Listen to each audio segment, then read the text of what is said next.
नमस्कार, मैं डॉक्टर राकेश पाठक। दोस्तों, क्या आप जानते हैं कि नरेंद्र मोदी की सरकार आपके मोबाइल फोन में एक जासूस बिठाने वाली है? क्या आप जानते हैं कि बहुत जल्द आप अपने मोबाइल पर जो कुछ भी करेंगे उसे सरकार और सरकार में बैठे लोग देख सकेंगे, पढ़ सकेंगे, सुन सकेंगे। यहां तक कि अब तक जिसे सबसे सुरक्षित समझा जाता था, उस व्हाट्सएप पर भी सरकार की निगरानी रहेगी। यानी व्हाट्सएप कॉल और व्हाट्सएप मैसेजेस भी सरकार जब चाहेगी तब देख सकेगी, पढ़ सकेगी। और सबसे ज्यादा चिंता की बात यह है कि ये जासूस जो आपके मोबाइल में बिठाया जा रहा है, इसे आप किसी भी तरह से विदा नहीं कर सकेंगे, वहां से उसे हटा नहीं सकेंगे। जी हां दोस्तों, यह गंभीर मामला हाल ही में सामने आया है, क्योंकि सरकार एक ऐसा ऐप आपके मोबाइल में स्थायी रूप से डालने वाली है जिसे अनइंस्टॉल नहीं किया जा सकेगा, जिसे वहां से डिलीट नहीं किया जा सकेगा। और इसके लिए मोबाइल बनाने वाली कंपनियों को भारत सरकार के डिपार्टमेंट ऑफ टेलीकम्युनिकेशन ने हुक्म जारी किया है, बाकायदा निर्देश दिया है कि अगले साल यानी 2026 में जो भी नए मोबाइल आएंगे उनमें इस ऐप को प्री इंस्टॉल करना है। यानी अगले साल जब आप कोई नया मोबाइल खरीदेंगे तो आपके उस मोबाइल में जासूसी वाला ये ऐप पहले से इंस्टॉल होगा और इसे आप डिलीट नहीं कर सकेंगे, अनइंस्टॉल नहीं कर सकेंगे। इस निर्देश में यह भी बताया गया है कि जो मोबाइल पहले से संचालित हो रहे हैं, यानी हम और आप जो मोबाइल अब तक इस्तेमाल कर रहे हैं, उन मोबाइल्स में भी इस ऐप को डाउनलोड करना पड़ेगा। ये अपडेट के जरिए आपके पास आएगा और इसे आपको अपने मोबाइल में इंस्टॉल करना अनिवार्य होगा और उसके बाद इसे आप कभी हटा नहीं सकेंगे। अब थोड़ी सी इसकी तफसील जान लीजिए। भारत सरकार के संचार मंत्रालय ने सन 2023 में संचार साथी नाम का एक पोर्टल बनाया था। बाद में इस साल जनवरी 2025 में इसे ऐप के रूप में परिवर्तित कर दिया गया। ये ऐप अभी भी मौजूद है। सरकार का दावा है और संचार मंत्रालय के दस्तावेज, उसके प्रेस नोट में यह बताया गया है कि इस ऐप को अब तक जनवरी 2025 से अगस्त 2025 तक 50 लाख बार डाउनलोड किया जा चुका है। अब यह भी जान लीजिए कि सरकार और संचार मंत्रालय इस ऐप के जरिए कौन सी भलाई करने का दावा कर रहे हैं। विभाग का दावा है कि इस ऐप के जरिए खोए हुए मोबाइलों का पता लगाया जा सकेगा, चोरी गए मोबाइल को ढूंढा जा सकेगा और इसके अलावा जो स्पैम कॉल हैं उन्हें रोका जा सकता है और दूसरी तरह के जो साइबर फ्रॉड होते हैं उन पर भी इस संचार साथी ऐप के जरिए रोक लगाई जा सकेगी। इस संचार साथी ऐप में एक चक्षु नाम का फीचर है। विभाग का दावा है इस चक्षु फीचर के जरिए आपके मोबाइल के साथ अगर किसी भी तरह की कोई छेड़छाड़ होती है, आपके साथ कोई साइबर फ्रॉड होता है या आपका मोबाइल कहीं गुम हो जाता है, तो इस चक्षु ऐप के जरिए तकनीकी विशेषज्ञ आपके मोबाइल तक पहुंच सकते हैं और आप खुद भी अपने साथ हुई किसी भी गैर कानूनी गतिविधि की शिकायत कर सकेंगे।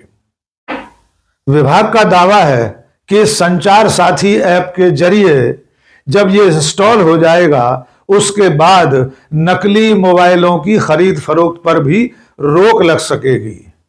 आप जानते हैं कि हर मोबाइल के भीतर एक नंबर होता है जिसे IMEI नंबर कहा जाता है। विभाग के मुताबिक संचार साथी ऐप इंस्टॉल होने के बाद किसी भी मोबाइल में गलत तरीके से या नकली तरीके से IMEI नंबर डाला नहीं जा सकेगा। सरकार ने मोबाइल बनाने वाली कंपनियों को आदेश दिया है कि अगले 90 दिन के भीतर उसके इस निर्देश का पालन कर दिया जाए। इसके अलावा 120 दिन के अंदर मोबाइल बनाने वाली कंपनियों को सरकार को रिपोर्ट पेश करना है। इसका आशय यह है कि 90 दिन बाद देश के बाजारों में जो नए मोबाइल आएंगे उन सब में यह संचार साथी नाम का ऐप प्री इंस्टॉल रहेगा। पहली नजर में आपको ऐसा लग सकता है कि इस ऐप के जरिए सरकार आपका कुछ भला करने जा रही है। आपको लग सकता है कि अगर आइंदा आपका मोबाइल चोरी हो, आपका मोबाइल खो जाए या आपके साथ कोई साइबर क्राइम हो, स्पैम कॉल से आप परेशान हो, तो इस ऐप के जरिए आप कई तरह की राहत हासिल कर सकते हैं। लेकिन हकीकत इसके उलट है। दरअसल में सरकार इसके जरिए आपके मोबाइल में एक जासूस बिठाने जा रही है। क्योंकि सबसे पहली बात तो यह है कि आप इस ऐप को अनइंस्टॉल नहीं कर सकेंगे, आप इसे अपने मोबाइल से डिलीट नहीं कर सकेंगे।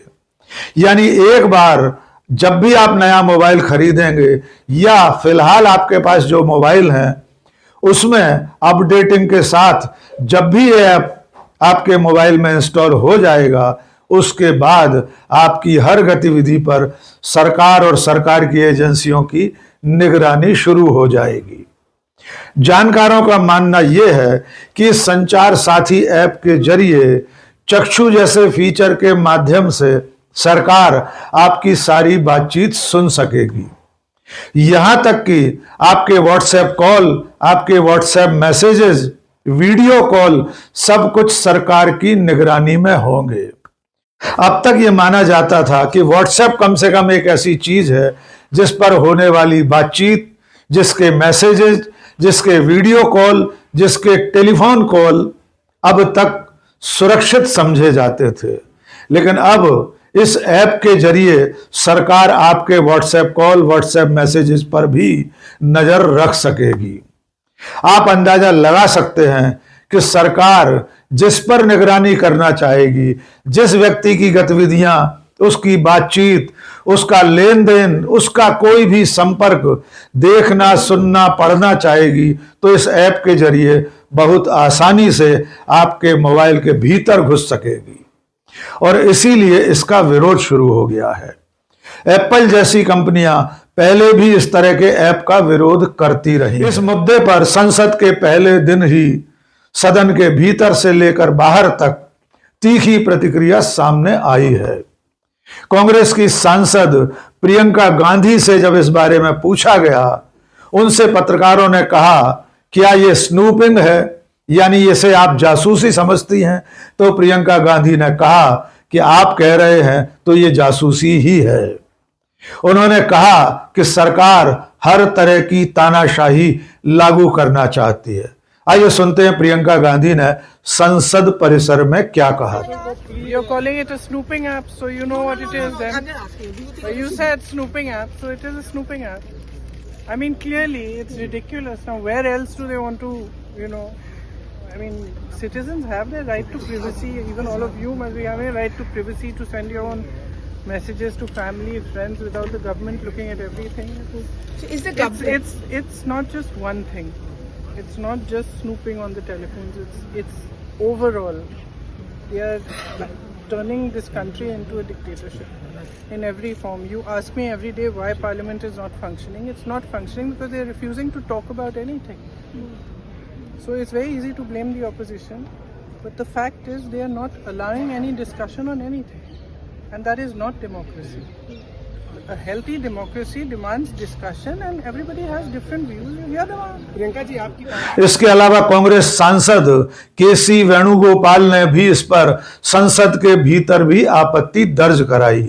उन्होंने बाद में एक्स पर लिखा कि सरकार हर नागरिक पर निगरानी रखना चाहती है, ये उसके निजता के अधिकार का उल्लंघन है। केसी वेणुगोपाल ने कहा है कि संविधान का अनुच्छेद 21 हर व्यक्ति को निजता का अधिकार देता है, लेकिन सरकार इस तरह का ऐप प्री इंस्टॉल करके हर व्यक्ति के मोबाइल में घुसपैठ करना चाहती है और इसके जरिए किसी भी व्यक्ति की जासूसी करने की मंशा है। शिवसेना की सांसद प्रियंका चतुर्वेदी ने तो कहा है कि एक तरह से बिग बॉस जैसा काम है। सरकार बिग बॉस बनकर आप पर नजर रखने वाली है। कांग्रेस की प्रवक्ता सुप्रिया श्रीनेत ने कहा है कि सरकार को जासूसी को लेकर ऐसी क्या सनक है। आखिर सरकार मोबाइल में इस तरह का ऐप इंस्टॉल करके किसकी जासूसी करवाना चाहती है। विपक्ष और साइबर एक्सपर्ट्स के विरोध के बावजूद सरकार अपने इस फैसले पर कायम है। अब तक ऐसी कोई सूचना नहीं है कि जो डिपार्टमेंट ऑफ टेलीकम्युनिकेशन ने निर्देश जारी किया है सरकार उसे वापस लेने वाली है। तो अब देखना यह होगा कि आने वाले दिनों में आपकी और आपके आपस के लोगों की बातचीत कब तक और कितनी गोपनीय रह पाती है। तो उम्मीद है कि अब आप इस खतरे को समझ गए होंगे। खतरा यह है कि सरकार आपकी हर बातचीत को सुन सकेगी, देख सकेगी, आपके हर मैसेज को पढ़ सकेगी। तो अब आप अंदाजा लगा सकते हैं कि सरकार की मंशा क्या है। इस संचार साथी ऐप के इंस्टॉल होने के बाद जब भी आप किसी से टेलीफोन पर बात करेंगे, व्हाट्सएप पर किसी को मैसेज करेंगे, तो हमेशा आपके दिमाग में एक खुटका रहेगा कि कहीं कोई है जो बिग बॉस की तरह आपके हर मैसेज को पढ़ रहा है, आपकी हर बातचीत को सुन रहा है। और उसके बाद आप किस तरह सरकार की निगरानी में होंगे इसका अंदाजा लगा लीजिए। आज के इस वीडियो में बस इतना ही। बहुत बहुत शुक्रिया। जय हिंद।